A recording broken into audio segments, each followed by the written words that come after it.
मुझे लग रहा था कि रेलवे को कोई भरम भुलेखा हो गया, गलती से डेट चेक कर ली है।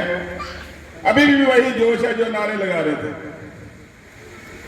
लेकिन नहीं, जो भर्ती होता है वो रिटायरमेंट की डेट भी फिक्स होती है। बहुत ही जो कमी है इस तरीके से होगी कि जैसे बिटोई एक्टिव होके काम करते थे, आप आगे बढ़कर काम करें, क्योंकि यूनियन ही एक ऐसी है ईमानदारी से लड़ाई लड़ती है। हमारी केंद्रीय लीडरशिप, महामंत्री डॉक्टर शिवपाल मिश्रा, किस तरीके से आपको मालूम है कि और जो रेल प्रशासन से उनके मुकाबला करता है, हमेशा ही संघर्षशील रहते हैं। 365 दिन 24 घंटे कर्मचारियों की मांगों के ऊपर होते हैं। चुनाव भी हुए, चुनाव में आपने देख लिया, नहीं लग रही थी, फिर चुनाव के समय कह रहे थे यूपीएस गो बैक, ओपीएस लाएंगे। ये गुमराह करने का काम किया गया। ऐसे लोगों से बचना पड़ेगा। हड़तालों को पेंशन देने वाले दिलाने का काम किया, फैमिली पेंशन 60%, जिनकी 10 साल सर्विस उनको पेंशन प्लस डीए। अभी तो चुनौतियां और भी है। अभी आप ये विचार कीजिए, बच्चा भर्ती होता है, आते एसी पास किसने दिलाने का काम किया? ये जो आपके सामने बैठे महामंत्री कामेश्वर शिवपाल मिश्रा जी। 26% एमसीएम किसने दिलाई?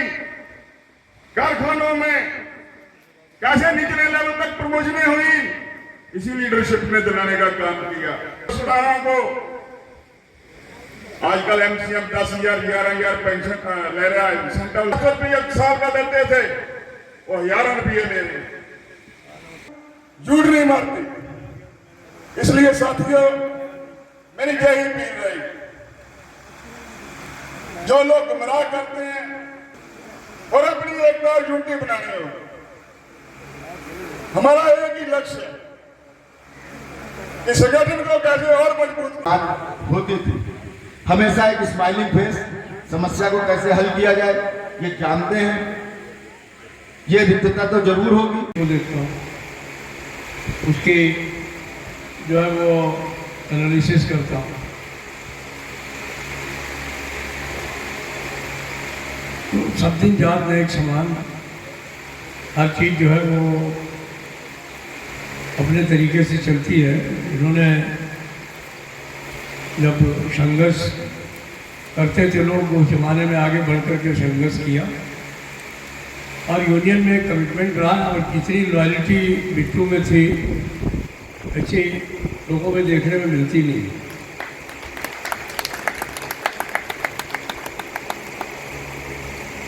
तो इन सब चीज़ों का बहुत गहरा असर होता है।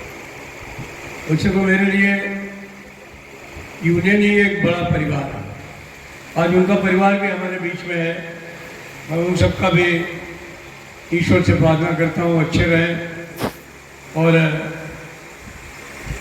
स्वस्थ रहें, सुखी रहें। बच्चे कनाडा में हैं, मेरा तो आना जाना लगा रहता है। अभी नवंबर में अर्बन ट्रांसपोर्ट की मीटिंग है, तो हमने कहा कि बिट्टू तुम पहुँचोगे कि नहीं पहुँचोगे, तुमसे पहले तो मैं ही पहुँचने वाला हूँ। अच्छा है, पंजाब में हर किसी का कोई ना कोई बाहर जरूर रहता है, और जहाँ जाओ तो कोई ना कोई मिल भी जरूर जाता है। और ऑस्ट्रेलिया न्यूजीलैंड है कि जब भोजन का समय होता है तो मुझे खड़ा कर दिया जाता है, कहते हैं आइए भाषण करेंगे। और भोजन भाषण में कोई भी सामंजस्य नहीं है। लेकिन मैं आपका ज़्यादा शोषण नहीं करूँगा। इसका मतलब ये नहीं मैं शोषण नहीं करता हूँ, शोषण करता हूँ, लेकिन आज ज़्यादा शोषण नहीं होगा। कारण ये है कि आज का दिन कुछ मुख्तलिफ है। जो चुनाव हो रहा है, तमाम तरीके के विचार दिमाग में हैं। कभी मौका लगेगा तो फिर आपके बीच में आकर के बातचीत करूंगा। धारक और नए वेतन आयोग के पेंशन धारक, उनके बारे में कोई समानता होगी, इसके बारे में बात नहीं कही जा सकती। सारी पावर जो है वो सरकार अपने हाथ में ले रही है। सारे देश में तूफान आ गया। तमाम पेंशनर जो हैं उनके मन में एक आशंका होगी क्या होगा हमारी पेंशन का। तरीके तरीके के लोगों के मन में सवाल उठने लगे। बहुत सारे लोग बहुत सारी बातें करने लगे, लेकिन मैंने तो सीधे पेंशन सेक्रेटरी से बात की। हमने भाई क्या, तो उन्होंने सही बात कहा। अच्छे आदमी हैं बी श्रीनिवास जी। अभी मैं थोड़े दिन पहले उनके सामने एक सवाल को लेकर गया था कि जिन लोगों के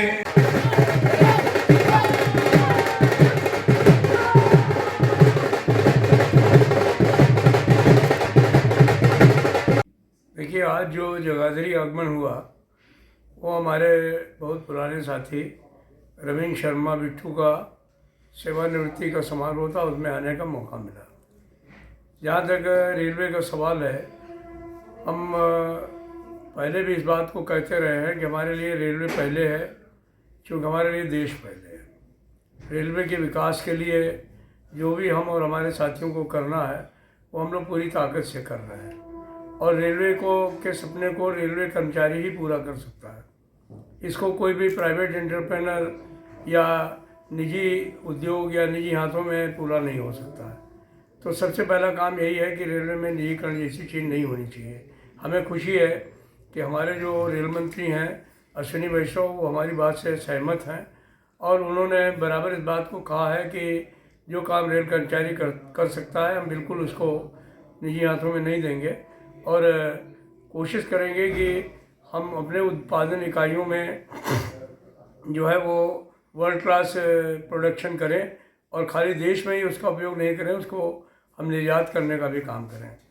अभी आपने देखा कि ओपीएस के ऊपर काफ़ी संघर्ष हुआ, लेकिन माननीय प्रधानमंत्री जी ने इंटरवेंशन करके यूनिफाइड पेंशन योजना ला करके और आधी पेंशन देने का काम किया, फैमिली पेंशन देने का काम किया, मिनिमम पेंशन 15,000 देने का काम किया, और जो लमसम पेंशन है वो भी देने का काम किया है।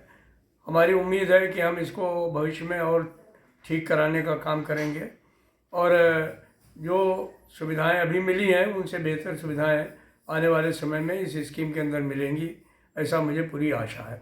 जब आए थे तो ये जगाधरी के गेट पर कहा था कि अगर जनवरी माह तक पे कमीशन का ऐलान नहीं होता तो फरवरी में जो है केंद्र सरकार के कर्मचारी, राज्य सरकार के कर्मचारी सब लोग मिल करके एक बड़े जंग का ऐलान करेंगे।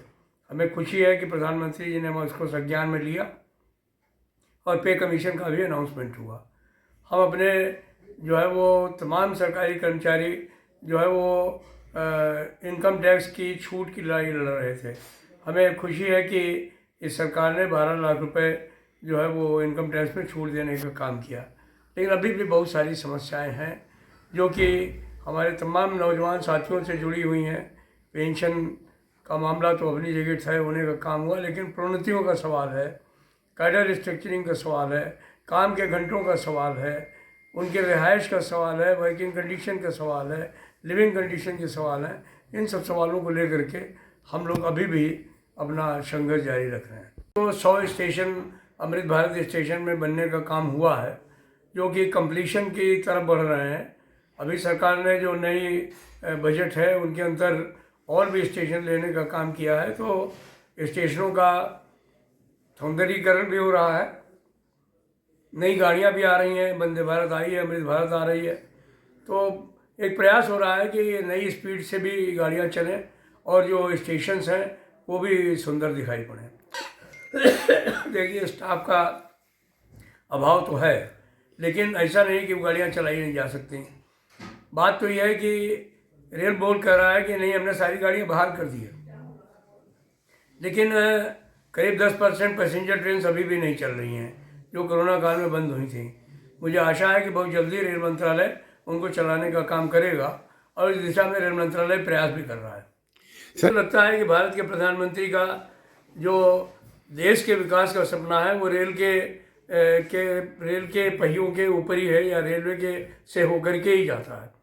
इसलिए उन्होंने जो बजट 50-52 हज़ार करोड़ रुपए का होता था पहले, उसको इस बार 2,26,000 करोड़ रुपए देने का काम किया है। तो जब बजट बड़ा होगा तो रेलों का विकास भी होगा, और रेलों का विकास होगा तो देश का भी विकास होगा, और ये विकास का दृष्टिकोण जो है प्रधानमंत्री का ही है। देखिए, जो सीनियर सिटीजन्स को कोरोना के बाद में छूट विड्रॉ हो गई थी, हमने बहुत बार इस विषय पर वर्तमान मंत्री से बात की है। एक बार तो ऐसा अवसर भी आया था कि उन्होंने कहा कि बहुत जल्दी चालू हो जाएगी, लेकिन अनफॉर्चुनेटली ये राजनीतिक विषय बन गया और सरकार ने उसको डिले कर दिया। लेकिन मैं आपको विश्वास दिलाता हूँ कि आने वाले समय में निश्चित तौर पर पत्रकारों को, जो हमारे सीनियर सिटीजन्स हैं, सबको जो छूट मिल रही थी बहाल होने का काम होगा। तो कोई गाड़ी प्राइवेटाइज हुई नहीं है। कुछ तेजस गाड़ियाँ प्राइवेटाइज हुई थी जिनको कि वापस आ गई हैं, और आने वाले भविष्य में भी मुझे नहीं लगता है कि कोई प्राइवेट एंटरप्रेन्योर भारतीय गाड़ियों को निजी हाथों में लेकर के चला पाएगा। उसके बहुत सारे कारण हैं, और यही कारण है कि जब भी ये टेंडर करते हैं तो लोग गाड़ियां लेने के लिए आगे आते नहीं हैं।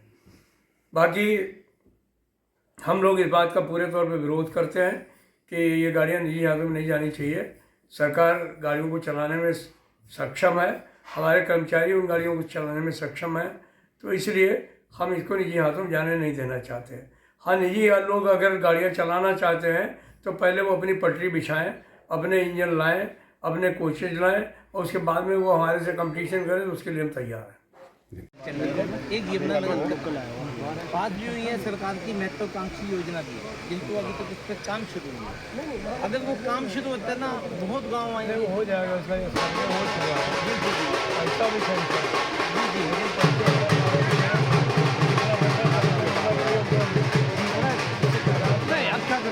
एक तो इस निवेदन के साथ, दूसरा कुछ मुख्य गाड़ियाँ हैं जो यमुनानगर रेलवे स्टेशन पर नहीं रुकती। यमुनानगर औद्योगिक नगरी भी है और धार्मिक नगरी भी है। आप ये बताइए कि कौन सी गाड़ी का रुकना, लेकिन सब गाड़ियों को नहीं रुक सकती। मैंने इसमें 3 गाड़ियों का वो किया। एक तो भावनगर जाती है, हरिद्वार भावनगर, जैसे हमारे गुजराती देवी प्रोजेक्ट। यार तुम लोग कैसे गुजराती समाज वाले हो? गुजरात आजकल हिंदुस्तान का राज कर रहा है। ये बहुत बड़ी बात है। और क्या है, आपका काम नहीं हो रहा। ऐसा मौका मिला कि मुझे भी आने का मौका मिला, और सबसे बड़ी बात, आदरणीय महामंत्री जी ने बहुत पहले से प्लान बना दिया था कि अनूप चलना है यार, वहाँ जरूर चलना है। ये स्नेह था उनका आशीर्वाद देने के लिए, जबकि कल महामंत्री जी को बहुत टाइट शेड्यूल है, उनको विदेश जाना है और कई मीटिंगें हैं उनकी, बावजूद उसमें भी उन्होंने लगातार प्लान किया कि नहीं वहाँ चलना है। ये बहुत अच्छी बात है कि आज ईद का भी त्यौहार उत्तर प्रदेश के अंदर तमाम भारत देश में मनाया जाता है। तमाम उसके बावजूद भी महामंत्री जी के पास लगातार मैसेजेस आ रहे हैं, वो कन्वे भी कर रहे हैं, लेकिन ये स्नेह था कि रविंद्र शर्मा बिट्टू जी का जो सेवानिवृत्त हो रहा है, सम्मान समारोह उनका हो रहा है, उसमें जो सबसे शीर्ष, चाहे जो भी कारण रहा हो, उसको कहीं ना कहीं आप लोग दूर करने में उतने सफल नहीं हुए जितनी हम लोगों को अपेक्षा थी।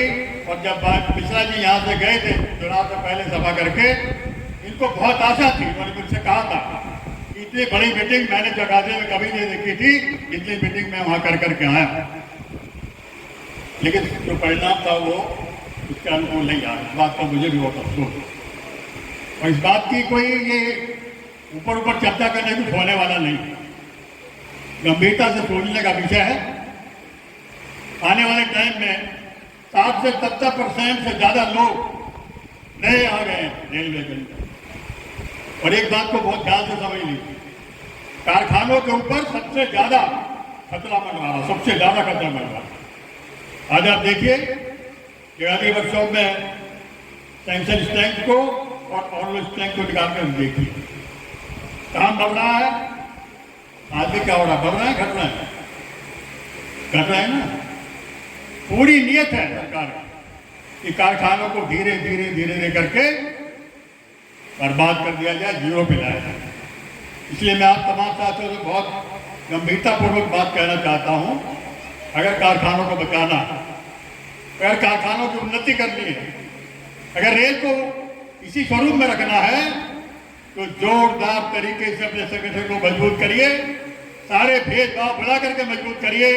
अगर आप एक हैं, एक एक हमारा जो डेलीगेट है, छोटा छोटा डेलीगेट है, वही महामंत्री है यूनियन का, ये बात को आप समझ लीजिए।